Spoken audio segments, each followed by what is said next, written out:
Welcome, history enthusiasts. Today, we're diving into the bizarre, fascinating, and often downright shocking world of old British jobs, professions that might sound fake but were completely real. From the grim work of body snatchers to the unusual art of snail hunting, and from the resourcefulness of mudlarks to the highly specialized roles in grand manors, these occupations reveal a side of history you won't find in textbooks. Prepare to journey through the streets, rivers, and estates of historical Britain, discovering the lives of people who performed some of the strangest jobs ever imagined. Their stories are a mix of survival, ingenuity, risk, and sometimes sheer absurdity, and they offer a window into a world that shaped the society we live in today. So, sit back and let's explore the weird, the wonderful, and the unforgettable occupations of old Britain. Britain, with its long and storied history, has always been a place where the ordinary and extraordinary intersect in the most unexpected ways. If you walk the cobblestone streets of London, wander through ancient market towns, or explore quiet rural villages, it's easy to imagine the bustle of daily life that once filled these spaces centuries ago. What's less obvious, however, are the lives and labors of ordinary people whose jobs were so unique and peculiar that to modern ears they sound almost fictional. These were roles born out of necessity, shaped by the realities of pre-industrial life, and sustained by social and economic conditions that we rarely think about today. When we talk about old British jobs that sound fake but were totally real, we're really talking about the fascinating human responses to everyday challenges, responses that were pragmatic in their own time, even if they seem bizarre now. Long before digital calendars and vibrating wrist alarms, people had to find ways to organize their lives, manage time, and meet the demands of work and community. There were no alarm clocks in the early 19th century, and certainly no mobile phones to set reminders. For the average laborer in an industrial city like Manchester or London, waking up at the correct hour wasn't just a convenience. It was essential for survival. Factories and mills demanded long hours, and missing the start of a shift could mean losing pay or even one's job. In response to this need, a profession emerged that perfectly illustrates how everyday problems were met with creative solutions. These workers, known as knocker-uppers, would travel around neighborhoods in the early morning darkness, tapping on windows with long sticks to rouse their clients from sleep. Some used bamboo poles, others used peeled paint rods, and the most inventive even carried pea shooters to fire dried peas at particularly stubborn sleepers. In an age before standardized timepieces, knocker-uppers were human alarm clocks, and their existence is a reminder of how personal and community-based early timekeeping really was. Across Britain's towns and cities, however, the challenges weren't limited to waking up on time. Rapid urbanization in the 18th and 19th centuries brought people together in ever denser clusters, creating environmental stresses that earlier societies had never faced. Sanitation systems were primitive, and waste management was a constant struggle. Streets were often unpaved, rain turned roads into quagmires, and open sewers were common. In this context, jobs related to cleaning and waste removal were not just unpleasant, they were indispensable.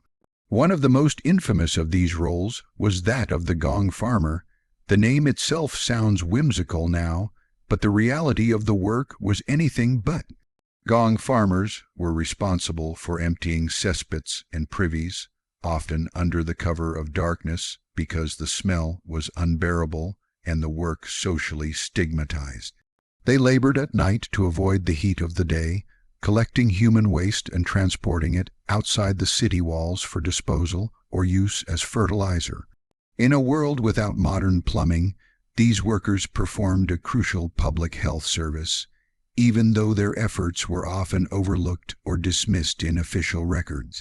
Meanwhile, another group of workers provided an entirely different kind of service, one that involved controlling urban vermin. Britain's growing cities were plagued by rats, creatures that thrived in the refuse and filth of poorly maintained streets. These rodents were more than a nuisance. They were vectors for disease, including the bubonic plague, which periodically swept through Europe with devastating effect. Rat catchers became essential figures in the fight to keep populations safe. Their work required skill, courage, and sometimes innovation. Some rat catchers trained dogs to hunt rodents efficiently, while others developed traps and baits to lure and capture them.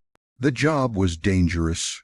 Rats could bite and spread disease, but it was a respected trade because of its direct impact on public health. In Victorian England, where news of epidemics spread quickly and public anxieties about sanitation were growing, the role of the rat catcher was both practical and highly valued by those who understood its importance. The demands of medical science also gave rise to occupations that sound macabre to us today. In the 18th and early 19th centuries, medical schools required cadavers for the study of anatomy. Legal means of obtaining bodies were limited, often restricted to executed criminals, and the number of available corpses seldom met the needs of medical students and teachers. Into this gap stepped the Resurrectionists, also known as body snatchers. These individuals would dig up recently buried bodies under cover of night and sell them to anatomists for study. The work was illegal and widely despised, but it was driven by the growing demand for medical knowledge and the absence of regulated supply. Resurrectionists operated in a shadowy world, evading law enforcement and public outrage, and their activities led to social debates about the ethics of body procurement. Eventually, public demand for reform contributed to changes in legislation, including the Anatomy Act of 1832, which expanded legal avenues for medical schools to obtain cadavers. But for a time, the gruesome trade of body snatching was a real and profitable occupation, driven by the intersection of science and scarcity. Yet not all strange jobs were grim or tied to dangers like disease or legal peril. Some arose from the simple rhythms of daily life and the pursuit of modest profit. Mudlarks, for instance, scoured the muddy banks of the River Thames at low tide, searching for lost coins, jewelry, and other flotsam that might have been dropped or washed into the water. This work was filthy, damp, and often cold, but it offered a glimmer of hope to the desperate or enterprising. In an era before systematic waste disposal and widespread metal detection, valuable items could easily be lost in the river's silt. Mudlark, softened children, or the urban poor developed an almost instinctive knack for spotting glints of metal in the muck. If they found enough coins or small treasures, they could trade them for food or a few pence. To modern audiences, the idea of people combing riverbanks for lost items might seem quaint, even charming, but in the difficult economic realities of historical London, it was a practical means of subsistence. Another peculiar profession linked to both commerce and gastronomy was that of the snail hunter. Long before international travel made exotic foods commonplace, snails were a valued delicacy in certain British circles. People who specialized in gathering snails would venture into fields and gardens, particularly after rain when snails were active, to collect them for sale. The work was slow, literally and figuratively, requiring patience and a keen eye, but it fulfilled a market demand among those who appreciated snails as a food item. In a sense, snail hunters were early food suppliers, bridging the gap between rural landscapes and urban dining tables.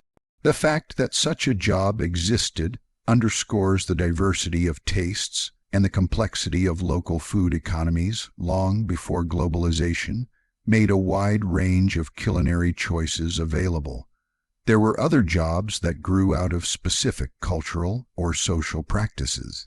For example, in large manor houses and estates, professional roles could be highly specialized, reflecting the intricate social hierarchies of the time. Some of these roles, like the devil's advocate or the supervisor of night soil, may sound fanciful today, but were part of well-defined systems of labor that kept elite households functioning. Others, like the person responsible for keeping chimneys clear of soot, or the individual tasked with maintaining fish ponds for aristocratic feasts, demonstrate how labor was divided in ways that might seem extravagant or unnecessary to modern observers. Yet each of these jobs existed for a reason, rooted in the needs or preferences of their time. Examining these historical occupations reveals not only the ingenuity of those who performed them, but also the social and economic structures that sustain them. Many of these roles were available primarily to those on the lower rungs of society, people who could not afford formal education or access to more prestigious professions, but who nevertheless found ways to make a living through hard work, resilience, and sometimes ingenuity. Their stories remind us that history is not only a record of kings, wars, and grand inventions, but also a tapestry woven from the everyday lives of ordinary people. In exploring these jobs, we gain insight into the texture of daily life in historical Britain, the smells, the dangers, the rhythms of labor and leisure, and the ways in which communities adapted to changing conditions. It's also worth noting that these peculiar professions often reflect the interplay between technological limitations and human necessity. Before the invention of efficient waste management systems, someone had to deal with human waste. Before reliable timepieces were widely available, people needed others to wake them. Before modern pest control, rat infestations required dedicated hunters. Each of these jobs makes sense when viewed through the lens of the historical moment in which it existed. They may sound absurd now largely because the conditions that made them necessary have disappeared. Advances in technology, changes in social organization, and shifting cultural norms have rendered these occupations obsolete. But when they were active, they were responses to very real problems, solutions that for a time worked well enough to sustain whole communities. Understanding these roles also helps us appreciate the ways in which labor has evolved over time. Many jobs that once required human effort are now automated or managed by machines. The rise of the Industrial Revolution, followed by the age of electrification and digital technologies, has transformed the nature of work in profound ways. Yet the jobs of the past reveal a different logic of labor, one that was deeply embedded in immediate physical realities and local social structures. They highlight the adaptability of people who found work where others might see only hardship or absurdity. In their own ways, these workers were innovators, problem solvers, and contributors to the functioning of society. As we reflect on these fascinating occupations, it becomes clear that they were much more than quirky footnotes in history. They were responses to human needs and social conditions, shaped by the technologies and cultural practices of their time. Each job tells a story about the people who performed it, the challenges they faced, and the ingenuity they brought to bear. In exploring these roles, we gain a richer understanding of history, not just as a sequence of events, but as a lived experience full of unexpected twists and turns. We see how ordinary people navigated their world, found opportunities in unlikely places, and contributed to the tapestry of life in historical Britain. In the end, what makes these old British jobs so compelling is not simply their strangeness, but what they reveal about the human capacity for adaptation, creativity, and resilience. They remind us that the boundaries of what constitutes normal work are shaped by context and circumstance, and that what seems absurd today may once have been entirely sensible. As we explore these jobs in greater detail, we will uncover stories that are as surprising as they are enlightening, stories that bring the past to life in vivid and unexpected ways.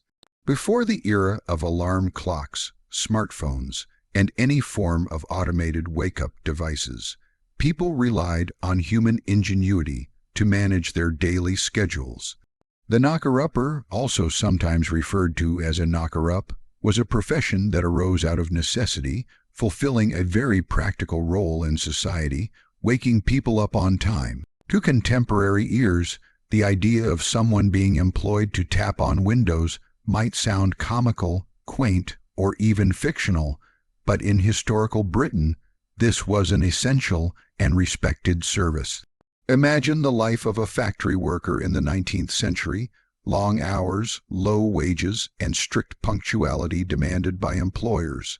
Arriving late to work could mean fines, dismissal, or simply being at a competitive disadvantage in an increasingly industrialized and demanding labor market. In the absence of reliable personal timekeeping devices, the knocker-upper was a solution to a societal need, bridging the gap between human routine and the technological limitations of the era. The origins of the knocker-upper can be traced back to the Industrial Revolution, a period that transformed Britain's social and economic landscape. As factories sprang up in towns and cities, large groups of workers needed to adhere to rigid schedules.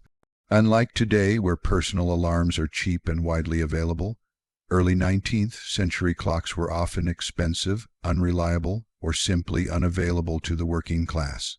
Consequently, people employed knocker-uppers who would patrol the streets in the early morning darkness, tapping on the windows of their clients to rouse them from sleep.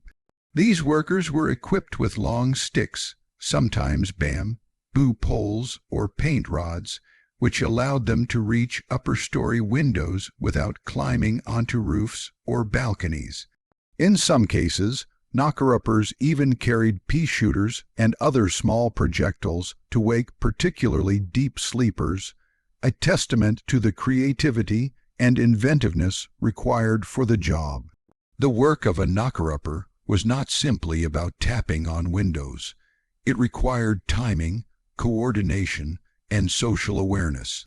Each client had a designated wake-up time, and the knocker-upper had to manage multiple stops along their route, ensuring punctuality while avoiding disturbance to neighbors or early risers who did not employ their services. Routes were often memorized, with workers navigating alleyways, staircases, and crowded streets in dim light, all while balancing the need to be efficient with the risk of being late themselves. It was a physically demanding occupation, often requiring long hours of walking, climbing, and even running, especially in inclement weather. Rain, fog, and winter darkness made the task even more challenging, yet the knocker-uppers persisted, motivated both by income and by the vital role they played in keeping society functioning on time. The tools of the trade were simple but highly specialized. Bamboo poles were favored for their lightness and strength, allowing workers to tap on upper-story windows without breaking them. Some knocker-uppers used long rods tipped with rubber or leather to create a loud, sharp knock that could penetrate shutters or thick glass. Others relied on sound alone, using rhythmic tapping patterns to differentiate between households or to signal their presence. The introduction of pea shooters represented a further innovation, a small, harmless projectile that could nudge a sleeper awake without causing injury. This combination of improvisation and resourcefulness highlights the ingenuity inherent in what might otherwise seem a trivial or humorous occupation. While the primary role of the knocker-upper was to wake workers for industrial employment, the profession also extended to other areas of society. Clergy, teachers, and domestic servants sometimes employed knocker-uppers to ensure punctuality for religious services, classes, or household duties. In an era when social hierarchy and timing were closely observed, missing an important morning engagement could result in embarrassment, professional repercussions, or social disapproval. The knocker-upper provided a service that transcended simple labor.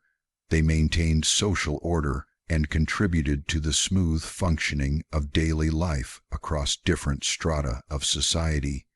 Interestingly, the profession also had a social dimension. Many knocker-uppers were familiar figures in their communities, known by name, and often forming close relationships with their clients. In some towns, knocker-uppers were quays, public servants, blending the boundaries between private employment and communal responsibility. Their presence at dawn, often marked by rhythmic tapping or soft calls, became a recognized feature of the urban soundscape. Children, workers, and householders alike would rely on their punctual arrival, forming a subtle but essential social contract. The knocker-upper ensured that the day began on time, and in return, they were compensated and respected for their reliability. Despite the essential nature of the job, it was not without hazards. Early mornings meant navigating poorly lit streets, uneven cobblestones, and the occasional encounter with stray animals or aggressive neighbors. Some routes were treacherous, especially in industrial districts where narrow alleys and hidden hazards were commonplace.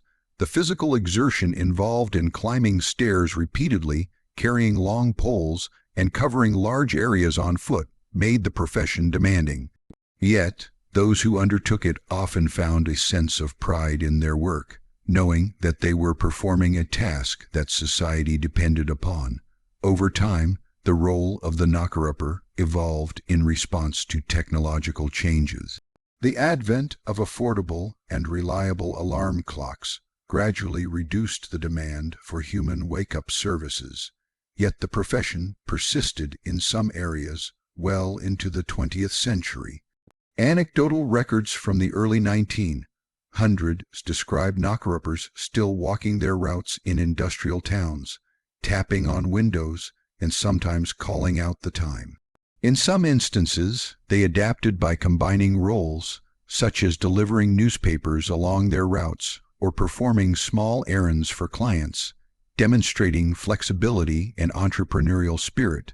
Culturally, the knocker-upper has left an enduring mark on historical imagination. Victorian newspapers occasionally referenced them, sometimes humorously, sometimes in acknowledgement of their importance to urban life.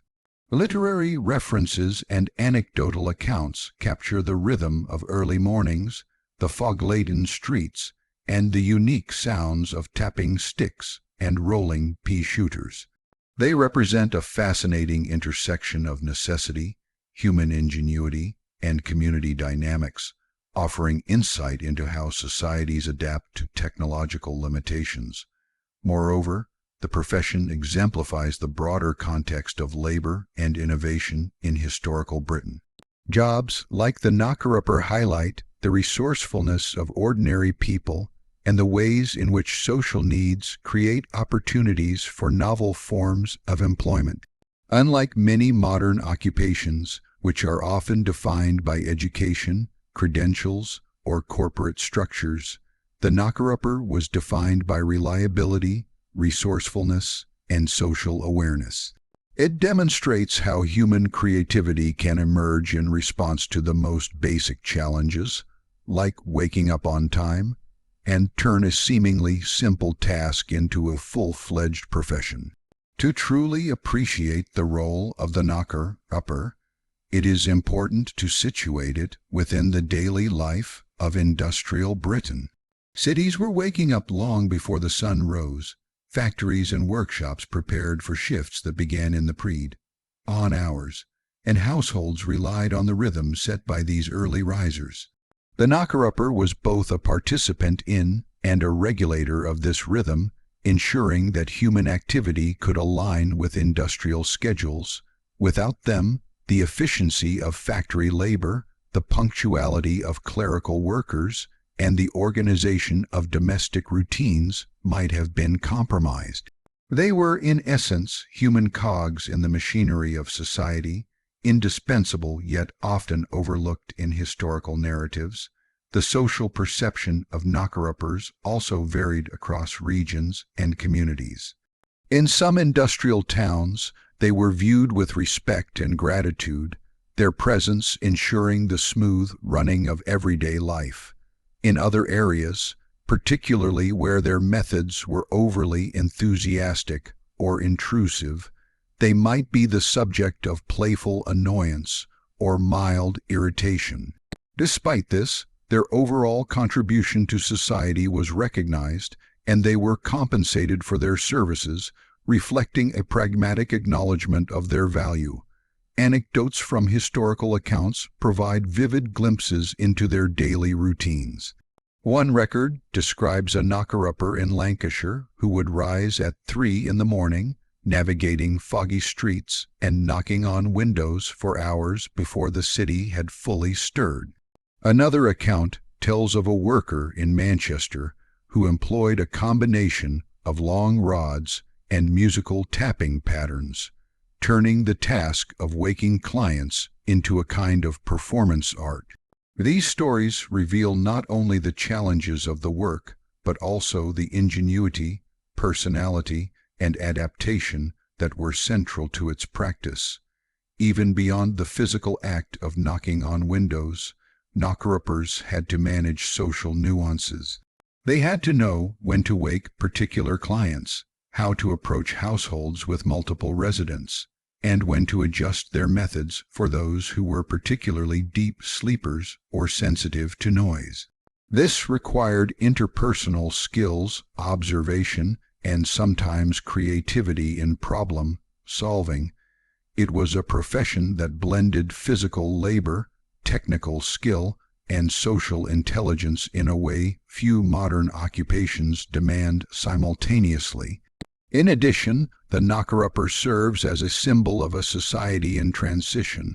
The Industrial Revolution not only created new forms of labor, but also redefined the organization of time, introducing regimented schedules that were foreign to pre-industrial life. The necessity of waking people on time underscores how labor, technology, and social organization are deeply interconnected.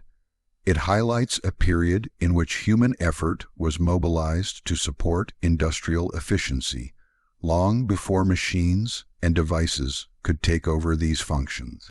Finally, the legacy of the knocker-upper extends into popular culture, historical literature, and local folklore.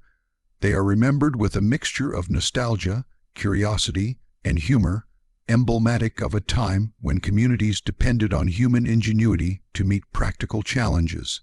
Their story invites us to consider how technological advances have reshaped our lives, often replacing human labor with machines, yet also reminding us of the creativity and resilience that defined earlier societies. The knocker-upper may have faded into history, but their role in shaping the rhythms of daily life remains a fascinating testament to human adaptability and innovation. In historical Britain, life in the towns and cities could be challenging in ways that are difficult for us to fully imagine today. Rapid urbanization, combined with limited knowledge of hygiene and sanitation, created environments that were fertile ground for disease, infestation, and a host of practical problems that needed human intervention. Among the most remarkable examples of such intervention were the rat catchers, who combated vermin that threatened both public health and personal property, and the Gong Farmers, who managed the human waste produced by dense populations. Both roles, while vastly different in terms of daily labor and social perception, were essential to the functioning of communities in an era before modern infrastructure and public health systems. These occupations illuminate not only the practical needs of historical societies, but also the ingenuity and resilience of the people who filled these roles, transforming seemingly unpleasant work into a viable profession that sustained entire cities. The profession of the rat catcher arose from necessity, rooted in the ever-present threat posed by rodents. In towns and cities throughout Britain, rats were more than a nuisance. They were carriers of disease, destroyers of food supplies, and competitors for resources. Infestations could decimate grain stores, ruin crops, and contribute to the spread of illness, including plague and later typhus. For urban residents, dealing with rats was not optional, it was vital for survival. Rat catchers were skilled professionals who specialized in tracking, trapping, and exterminating these vermin, often developing techniques and methods that were passed down through apprenticeships and family lines. Their work was both dangerous and physically demanding, requiring agility, courage, and intimate knowledge of rat behavior and habitat. The techniques employed by rat catchers were surprisingly sophisticated. They relied on traps, snares, poisoned bait, and sometimes the use of trained dogs to locate and capture rats. Some rat catchers carried sacks or nets, which allowed them to transport large numbers of captured rodents. Others were known for their ability to predict the movements of rat colonies, using a combination of observation, experience, and understanding of urban environments to outmaneuver the cunning creatures. In a sense, the rat catcher was both a hunter and a strategist, applying knowledge of animal behavior to protect human communities. The work required physical stamina, as rat catchers often operated in cramped, dark, and hazardous spaces such as sewers, barns, and warehouses, exposing themselves to bites, disease, and injury in the course of their duties. In addition to their practical importance, rat catchers held a unique position in society. While some might have viewed them with mild distaste due to the nature of their work, their skills were recognized as essential, particularly in areas prone to infestations or epidemic outbreaks. Rat catchers were often called upon by local authorities or private landowners to manage infestations, and in some cases, they could command considerable respect and remuneration for their expertise. Their profession also intersected with other trades, such as pest control for grain merchants or protection of livestock, further embedding them into the economic and social fabric of the time. Anecdotal records from the 18th and 19th centuries highlight the effectiveness and ingenuity of certain rat catchers, including stories of individuals who could eliminate entire infestations single-handedly or who developed innovative tools for their work. While the rat catcher dealt with the living pests that threatened human health and property, the Gong farmer was concerned with the removal of human waste, a far more unpleasant and socially stigmatized task.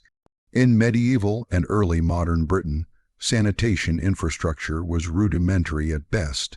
Cities lacked comprehensive sewer systems, and households relied on cesspits, privies, and chamber pots to manage waste.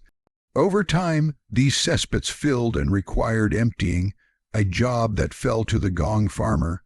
The title itself, seemingly whimsical today, reflected the specialized nature of the work, gong being a colloquial term for a latrine, and farmer indicating the collection and disposal of its contents.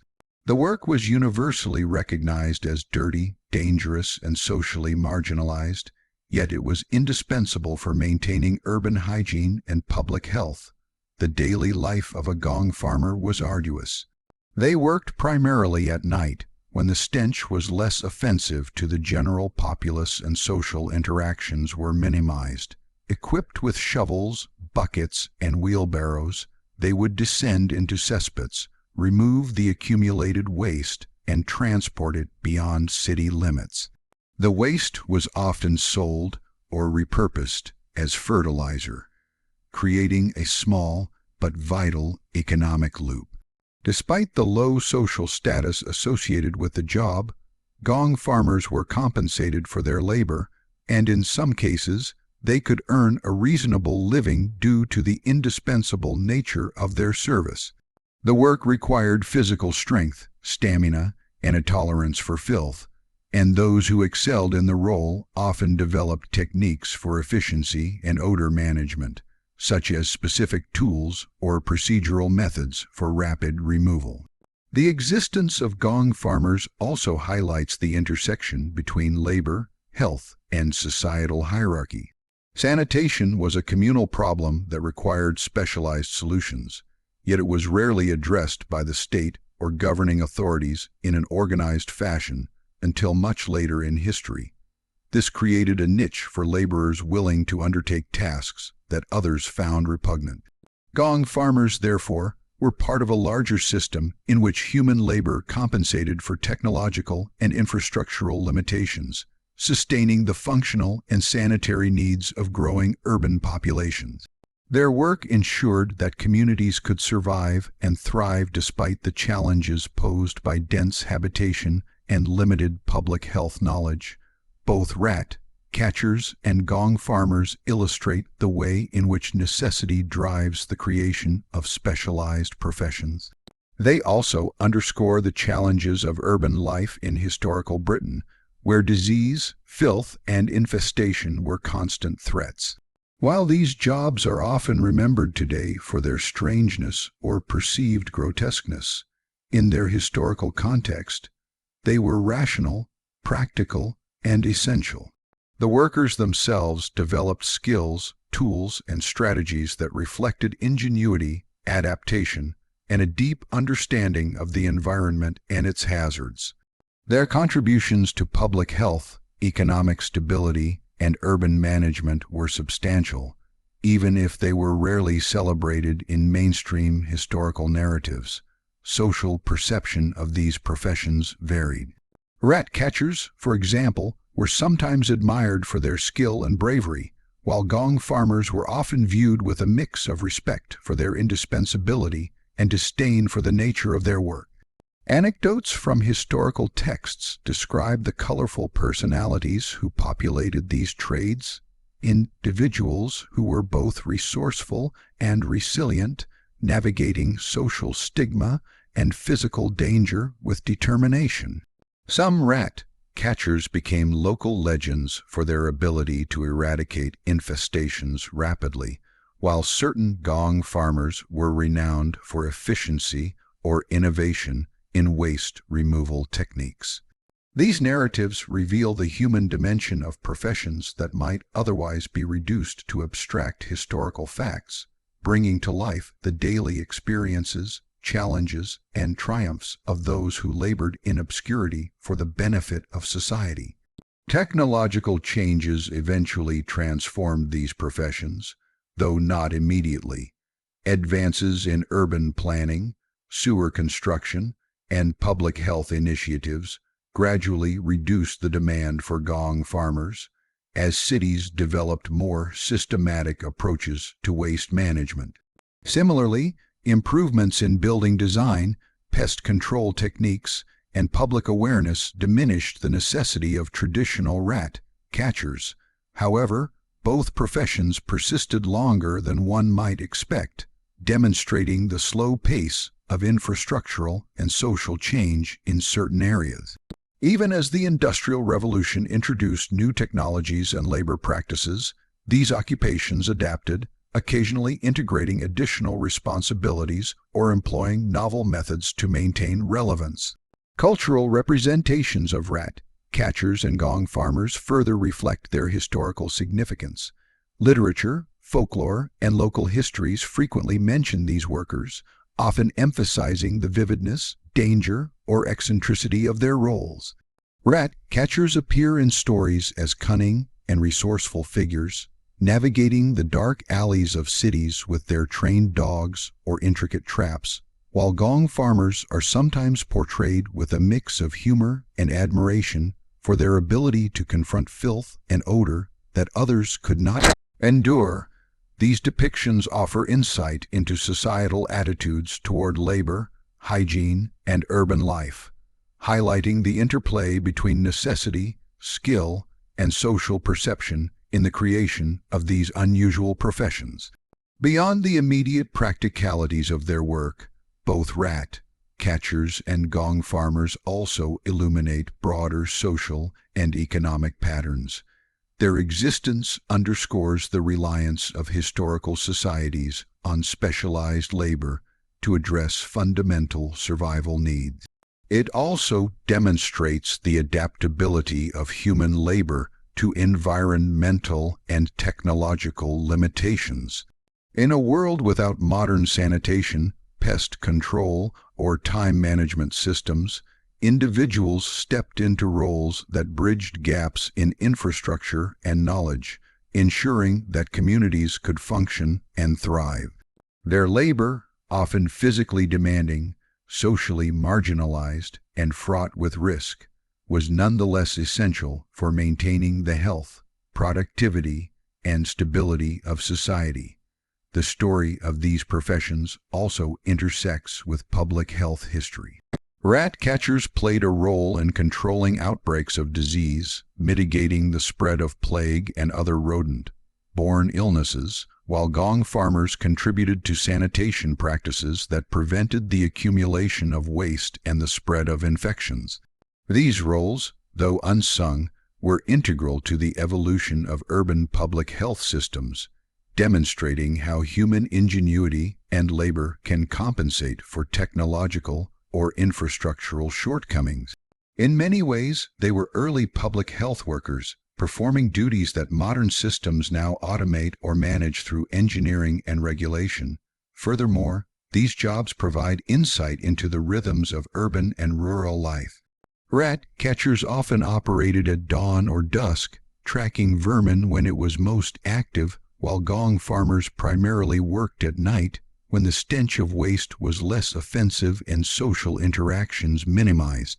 Their schedules, methods, and tools were adapted to the specific challenges of their work, reflecting a pragmatic approach to labor that was both inventive and highly context-dependent. These temporal and methodological adaptations reveal the deep understanding these workers had of their environment, as well as their ability to navigate physical and social constraints in order to perform their duties effectively. In addition, examining these professions offers a window into the lives of the people who performed them. Rat catchers and gong farmers often came from working-class backgrounds, relying on their skills, stamina, and local knowledge to earn a living. Their labor was physically taxing, socially marginalized, and sometimes dangerous, yet it provided opportunities for economic survival and, in some cases, modest prosperity. They were part of a broader labor ecosystem, interacting with tradespeople, merchants, and urban authorities to fulfill roles that were indispensable to the functioning of their communities. These occupations exemplify the complex interplay between necessity, skill, and social structure in historical labor markets. Ultimately, the professions of rat catcher and gong farmer exemplify the ways in which human labor has historically adapted to meet environmental, social, and technological challenges. They demonstrate the ingenuity, resilience, and practicality of workers who tackled problems that modern societies now solve through infrastructure, technology, and regulation. Their stories remind us that the history of work is not only about prestigious professions or celebrated inventors, but also about the ordinary individuals whose labor sustained the everyday functioning of society. By understanding these roles, we gain insight into the realities of urban life, public health, and labor dynamics in historical Britain, as well as a renewed appreciation for the creativity and adaptability of those who performed these vital yet often overlooked tasks. These occupations, remarkable for their combination of necessity, danger, and societal value, serve as powerful reminders of how human ingenuity manifests in response to real-world problems. Rat catchers and gong farmers, though perhaps seen as odd or grotesque from a modern perspective, were critical actors in the historical urban ecosystem. They maintained health, hygiene, and productivity in environments where disease, filth, and vermin were constant threats. Their labor, knowledge, and adaptability reveal the richness of everyday life in historical Britain, illustrating how communities relied on a diverse array of specialized professions to meet the challenges of their time. Through their work, we glimpse a world that was at once hazardous, inventive, and deeply dependent on human skill and courage. In the history of Britain, the ordinary and the extraordinary often collided in the lives of those who labored to sustain the daily rhythm of society. Among the most unusual and fascinating occupations were the Mudlarks and Leech collectors, whose work combined physical labor, environmental awareness, and a remarkable adaptability to the demands of their time. Both professions, though vastly different in their tasks and social perception, exemplify how necessity, resourcefulness, and opportunity shaped historical livelihoods. They also offer a window into the environmental, economic, and cultural realities of Britain before the rise of modern infrastructure, public health systems, and scientific innovation. By exploring the lives of mudlarks and leech collectors, we gain insight into how ordinary people navigated the challenges of survival, commerce, and even medicine in ways that seem almost unimaginable today. The mudlark, a figure as persistent as they were resourceful, was an individual who combed the muddy banks of rivers, particularly the Thames in London, searching for anything of value that might have been lost or discarded. The term mudlark conjures images of small children or impoverished adults wading through thick mud, scraping at the riverbed with sticks or their bare hands, and sorting through debris in search of coins, jewelry, or other lost treasures. In truth, mudlarking was both a form of survival and a minor industry, arising from the combination of urbanization, trade, and the unique ecology of tidal rivers.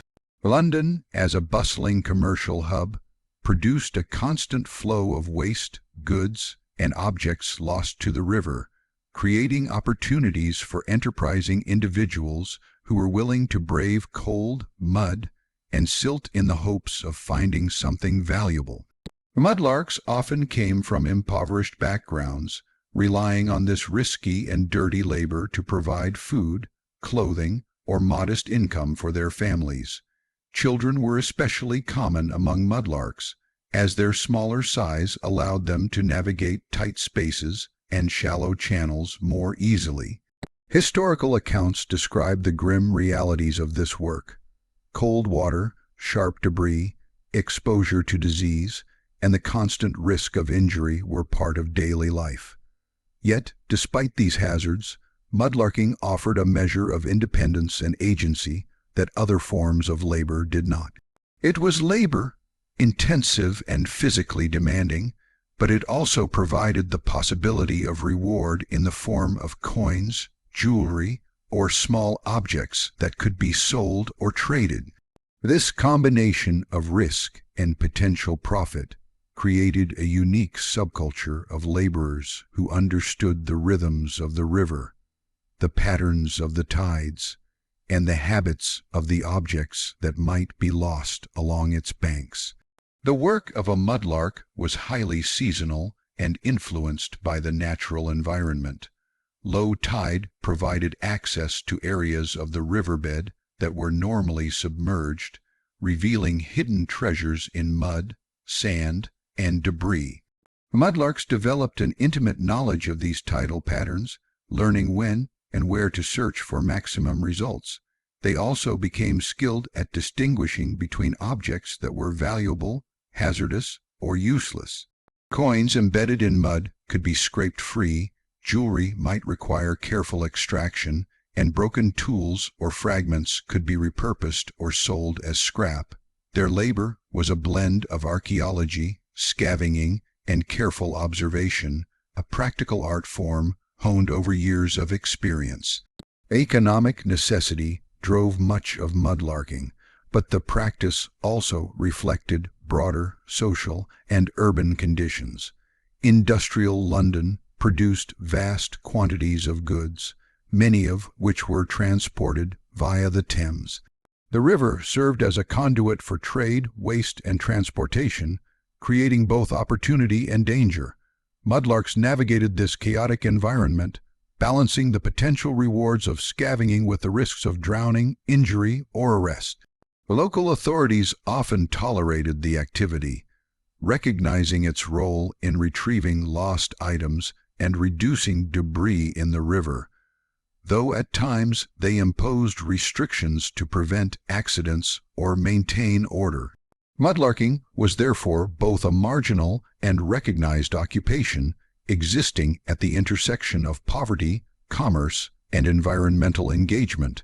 Beyond the practicalities of finding lost goods, mudlarks also engaged with the urban environment in a way that few other workers did.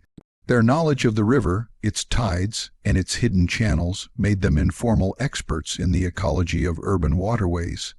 They understood how objects moved with currents, how debris accumulated in certain areas, and how seasonal changes affected the accessibility of different locations.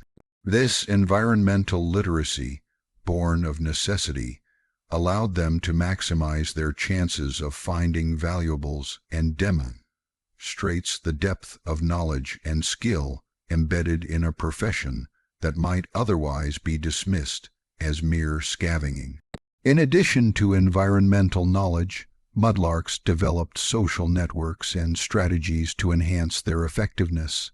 Experienced mudlarks shared tips about productive areas, warned others of hazards, and sometimes coordinated their activities to cover larger stretches of riverbank.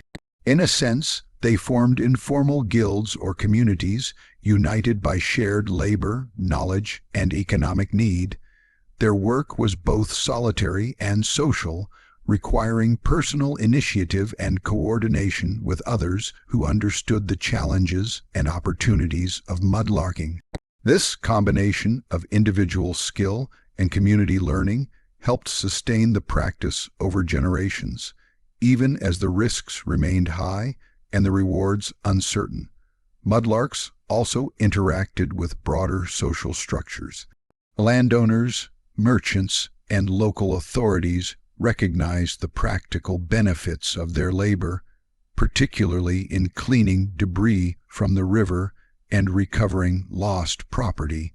At the same time, mudlarks were often marginalized due to their socioeconomic status, exposure to filth, and perceived association with petty theft or mischief. Historical accounts frequently emphasize the precarious position of these workers, caught between necessity, legality, and survival. Their labor, though critical to the functioning of urban life, was socially undervalued, reflecting the broader dynamics of class, labor, and urban poverty in historical Britain. While mudlarks are perhaps most famous for their scavenging activities, another equally fascinating but far more medically oriented occupation emerged in Britain, the leech collector. In the 18th and 19th centuries, leeches were a cornerstone of medical practice. The prevailing medical theory of the time, humoral medicine, posited that illnesses resulted from imbalances in bodily fluids. Bloodletting, often performed with leeches, was a common treatment for a wide range of conditions. Leech collectors, therefore, played an indispensable role in the healthcare system, supplying these creatures to physicians, apothecaries, and hospitals. Their work required knowledge of both biology and the environments in which leeches thrived, as well as considerable physical endurance and tolerance for discomfort. Leech collectors typically ventured into marshes, ponds, and slow-moving rivers to gather leeches by hand. This required wading into water, mud, and dense vegetation, often for hours at a time, exposing the workers to cold, insects, and the risk of infection. Leeches, being bloodsuckers, would attach to collectors' legs or arms, and while this was generally tolerable, it could be unpleasant and sometimes hazardous. The collectors carried containers to hold their harvest, ensuring that the leeches remained alive and healthy for eventual sale. This labor-intensive and physically demanding occupation was also specialized, requiring knowledge of seasonal patterns, water quality, and leech behavior to maximize the yield. Economic factors made leech collecting both viable and necessary. Physicians and apothecaries relied on a steady supply of leeches to meet medical demand, and these creatures commanded significant value due to their importance in treatment. Successful collectors could earn a respectable income, though the work was socially stigmatized due to its association with mud, water, and the creatures themselves. The profession also required a keen understanding of supply and demand. Collectors had to know where leeches were abundant, how to transport them safely, and how to negotiate with buyers who expected live, healthy specimens. Their expertise transformed an unpleasant and risky activity into a profitable and respected trade within the context of contemporary medical practice. Leech collectors were also part of a broader network of medical supply chains. Hospitals, clinics, and private physicians relied on their labor to ensure that treatments could proceed without interruption. The collectors' work intersected with urban and rural economies, highlighting the interplay between natural resources, human labor, and medical practice. Their role was both practical and critical, demonstrating how specialized knowledge and physical endurance could create niche professions that supported broader societal needs. Like mudlarks, leech collectors had to navigate environmental challenges with skill and ingenuity. Understanding the habitats in which leeches thrived was essential. Marshes and ponds varied in depth, vegetation, and water quality, and leeches were sensitive to environmental conditions. Collectors developed techniques to encourage leeches to attach to their bodies or tools, facilitating collection without harming the creatures. This required a nuanced understanding of biology, patience, and careful handling. In addition, collectors had to anticipate changes in the environment due to weather, tides, or human activity, adapting their methods to maintain productivity and profitability. Both mudlarks and leech collectors illustrate the ways in which labor in historical Britain was shaped by necessity, environment, and social context.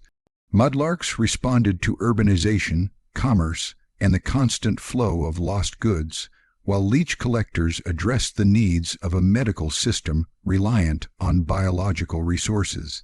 Each occupation required physical endurance, knowledge of the environment, and ingenuity, yet both were socially marginalized in different ways. Mudlarks were often associated with poverty and urban filth, while leech collectors were linked to unpleasant, sometimes unsavory, medical practices. Despite these perceptions, the work of both groups was indispensable, sustaining communities in practical and often unseen ways. The social and economic structures surrounding these professions also provide insight into historical Britain. Mudlarks operated in a world where urban poverty was widespread, and opportunities for subsistence often required ingenuity, risk-taking, and environmental literacy. Leech collectors functioned within a medical economy that depended on natural resources, specialized labor, and careful management of supply chains. Both groups reveal how labor adapted to meet specific societal needs, demonstrating creativity, resilience, and a pragmatic approach to survival and commerce.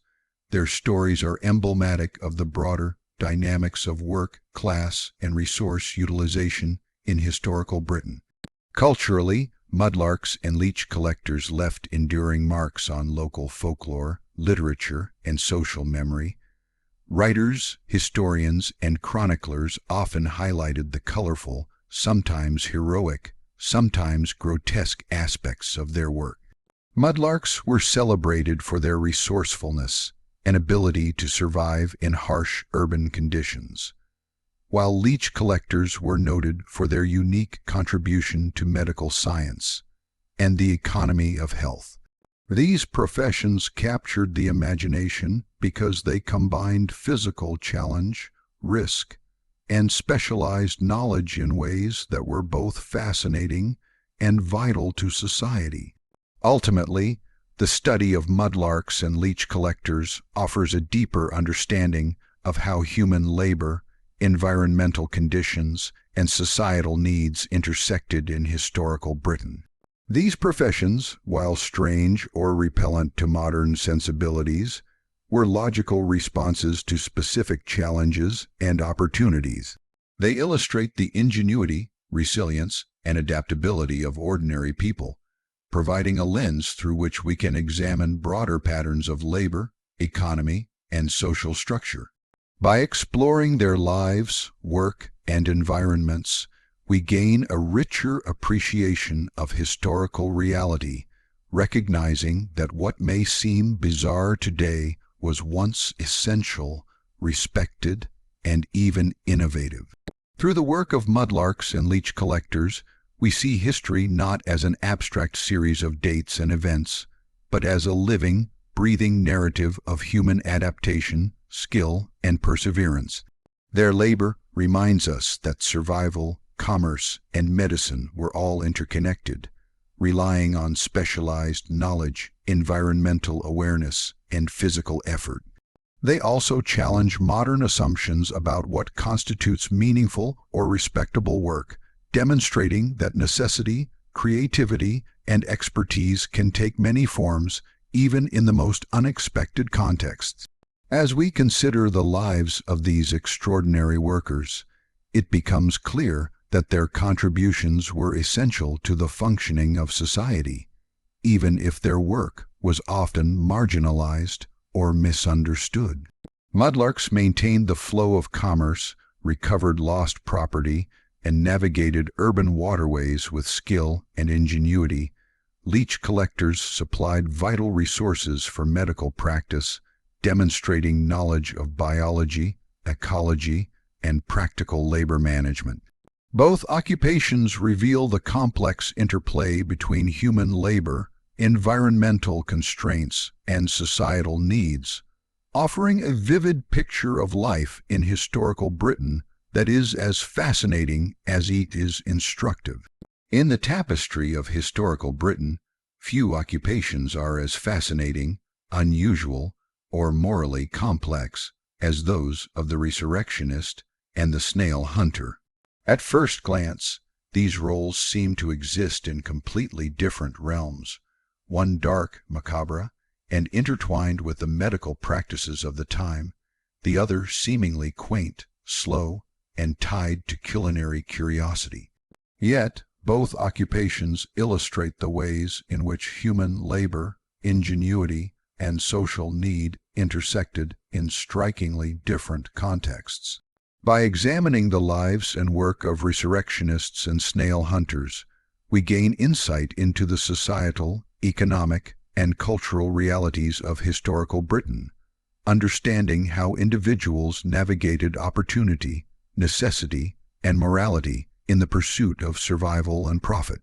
The resurrectionist, more commonly known in modern parlance as a body snatcher, was an individual who exhumed corpses from graves to supply medical schools with cadavers for anatomical study. This profession emerged in response to the demands of medical education during the 18th and early 19th centuries. At the time, the study of anatomy was becoming increasingly important for the advancement of medicine, surgery, and scientific understanding.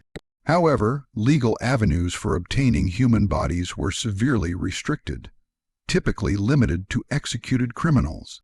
The supply of legally available cadavers was woefully insufficient to meet the needs of medical schools, creating a lucrative, albeit illicit, market for body snatchers who could provide corpses. Resurrectionists operated in a shadowy and morally ambiguous space. Their work was technically illegal and socially reviled, yet it fulfilled an essential function, supplying the material necessary for medical education, which in turn benefited society through improved surgical techniques, anatomical knowledge, and health care practices. These individuals had to navigate both practical and ethical challenges, often working under the cover of darkness, equipped with specialized tools to exhume bodies efficiently and avoid detection by families, grave keepers, or law enforcement. Their methods required precision, discretion, and ingenuity, as mistakes could result in exposure, arrest, or even violent confrontation. The practical realities of resurrectionist labor were grueling.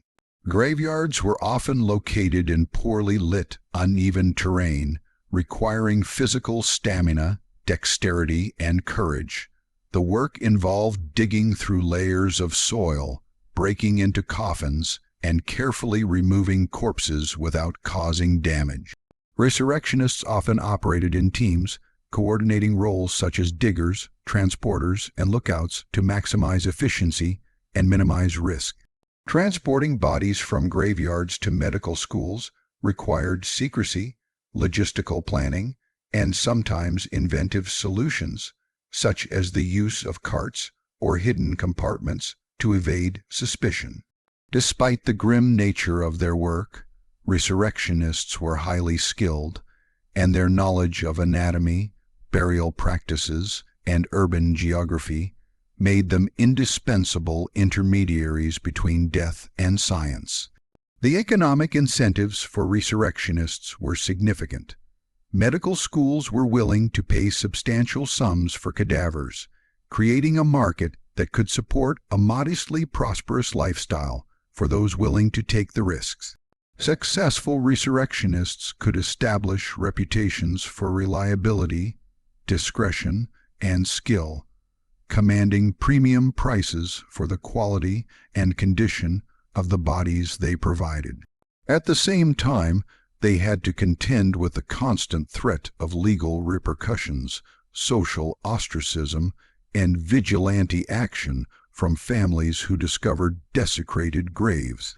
This combination of high risk and high reward exemplifies the precarious nature of labor in certain historical contexts, highlighting the complex interplay between legality, morality, and economic opportunity. The existence of resurrectionists also sheds light on societal attitudes toward death, the human body, and medical science. In an era when religious beliefs, social norms, and legal restrictions strongly influenced perceptions of mortality, the exhumation of bodies was both scandalous and terrifying to the general public. Yet, for the medical community, access to cadavers was essential for the advancement of knowledge, highlighting a tension between societal taboos and practical necessity. Resurrectionists operated at the intersection of these conflicting pressures, navigating a morally fraught space in which their labor, while illicit, contributed to broader societal benefits. Their work challenges modern assumptions about morality, labor, and the value of human ingenuity in addressing pressing societal needs. Meanwhile, in a completely different domain, the snail hunter occupied a world of patience, observation, and culinary curiosity. Snails, while often overlooked today, were considered a delicacy in certain circles of historical Britain, particularly among the aristocracy and those who sought refined culinary experiences. Snail hunters ventured into fields, gardens, and woodland areas, often after rainfall when snails were most active, to collect these creatures for sale or personal consumption. Unlike the resurrectionist, whose work was clandestine, dangerous, and socially stigmatized, The snail hunter operated in a natural and often tranquil environment, relying on skill, patience, and knowledge of snail behavior to gather their quarry. The practice of snail hunting required careful attention to environmental conditions. Snails are most active when the soil is moist and cool, typically after rain or during early morning hours. Hunters had to recognize signs of snail activity, such as tracks or feeding damage on vegetation, and navigate terrain that could be slippery, uneven, or overgrown. Tools were minimal, often just baskets, gloves, or simple implements to dislodge snails from their hiding places. Success depended not only on observation and patience, but also on understanding the seasonal and environmental patterns that influenced snail behavior. In this sense, snail hunting combined elements of natural history, ecology, and practical labor, requiring knowledge and skill to achieve productive results. Economically, snail hunting filled a niche within the local food supply chain. Culinary demand for snails created opportunities for enterprising collectors to sell their harvest to markets, restaurants, or private households. While the occupation did not carry the dramatic risks of body snatching, it required diligence, regular effort, and a deep familiarity with the local environment. Successful hunters could supplement their income, particularly in regions where snails were considered a valuable ingredient in traditional or gourmet dishes. The work also illustrates the ways in which labor responded to market demand, transforming an otherwise overlooked natural resource into a commodity with economic and social value. The social perception of snail hunters was generally neutral or mildly curious, in stark contrast to the revulsion and fear surrounding resurrectionists. Their work was associated with patience, skill, and connection to the land, rather than moral ambiguity or criminality. Snail hunters were often part of rural economies, contributing to local food systems and demonstrating an intimate understanding of the ecological environment. Their labor highlights how specialized knowledge and environmental awareness can create economic opportunity, even in areas as niche as snail collection. The juxtaposition of resurrectionists and snail hunters underscores the diversity of labor in historical Britain. On one hand, the resurrectionists navigated moral, legal, and physical challenges in the pursuit of scientific and economic goals. On the other, the snail hunter worked in harmony with the environment, responding to culinary demand and ecological knowledge. Both occupations reveal the ways in which necessity, opportunity, and societal context shape work, though in dramatically different domains. One is dark, clandestine, and morally complex. The other is slow, meticulous, and socially benign. Yet each illustrates ingenuity, skill, and the adaptation of human labor to specific societal needs. In terms of skill, both occupations demanded acute observational abilities. Resurrectionists needed to understand burial practices, coffin construction, soil composition, and the timing of decomposition to successfully extract bodies. A misjudgment could result in damage to the cadaver, exposure, or legal consequences. Similarly, snail hunters required intimate knowledge of snail habitats, seasonal behavior, and environmental cues to collect their quarry efficiently. Both relied on a combination of experience, intuition, and adaptation to their surroundings, demonstrating how specialized labor emerges from the intersection of necessity, skill, and environmental awareness. Cultural representations of both professions further highlight their significance. Resurrectionists appear in literature, folklore, and historical accounts as figures of fascination, horror, or moral ambiguity.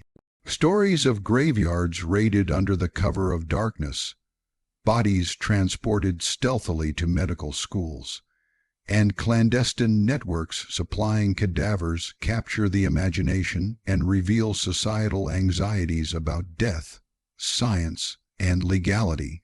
Snail hunters, while less sensational, are noted in culinary histories, rural accounts, and naturalist writings for their role in providing food, understanding the environment, and maintaining local culinary traditions. Together, these narratives reflect the broader social, economic, and cultural contexts in which these professions existed, illustrating how labor, environment, and societal values intertwine. Both occupations also illuminate the economic realities of historical Britain. Resurrectionists capitalized on a shortage of legally available cadavers, creating a black market that supplied an essential service to the medical community. Snail hunters responded to culinary demand, transforming a natural resource into a commodity that could be sold for profit. In each case, specialized labor emerged from gaps in supply and demand, demonstrating the adaptability of human work in response to opportunity, necessity, and societal structures. These professions reveal the dynamic interplay between economic incentives, social perception, and practical skill, offering insight into the complexities of historical labor markets. Moreover, these roles highlight the human capacity to adapt to unusual, challenging, or niche circumstances. Resurrectionists operated in morally gray spaces, balancing legal risk, social censure, and economic opportunity, while snail hunters adapted to the rhythms of the natural world, environmental patterns, and market demand. Both required creativity, knowledge, and physical endurance, albeit in different ways. Their work demonstrates the flexibility of human labor and the ways in which individuals respond to specific constraints, needs, and opportunities in pursuit of livelihood. The story of resurrectionists and snail hunters also underscores the interconnection between human labor and broader societal development. Resurrectionists facilitated medical education, contributing indirectly to advances in surgery, anatomy, and public health. Snail hunters supported culinary culture, local economies, and ecological knowledge. Both occupations, though seemingly marginal or peculiar, played roles in sustaining larger societal structures, demonstrating how specialized labor can have impacts that extend beyond immediate tasks. In understanding their work, we gain a richer appreciation of historical life, labor diversity, and the ingenuity that allowed individuals to navigate challenging circumstances. Additionally, these occupations reveal how perceptions of morality, utility, and social status influence the valuation of labor. Resurrectionists were feared, reviled, and often criminalized, yet their work provided essential benefits to society. Snail hunters were socially acceptable, even admired for skill and patience, yet their contributions were modest and primarily localized. This contrast illustrates the subjective nature of social recognition, highlighting how the context of labor, risk, danger, necessity, or cultural association shapes perceptions of value and legitimacy. Both professions illuminate broader themes in historical labor, the negotiation between social norms, economic opportunity, and human ingenuity. In the final analysis, resurrectionists and snail hunters exemplify the diversity, creativity, and adaptability of historical labor. They reveal how human beings respond to societal needs, environmental conditions, and economic opportunities in ways that are sometimes extraordinary, often challenging, and occasionally morally complex. Resurrectionists navigated death, legality, and clandestine work to supply medical education with vital resources, while snail hunters cultivated patience, environmental literacy, and culinary expertise to meet the demands of niche markets. Both illustrate the intersection of skill, opportunity, and necessity, highlighting the ways in which work is shaped by context, environment, and societal structures.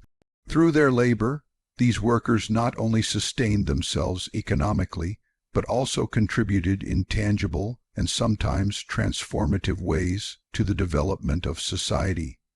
Resurrectionists advanced medical knowledge, indirectly improved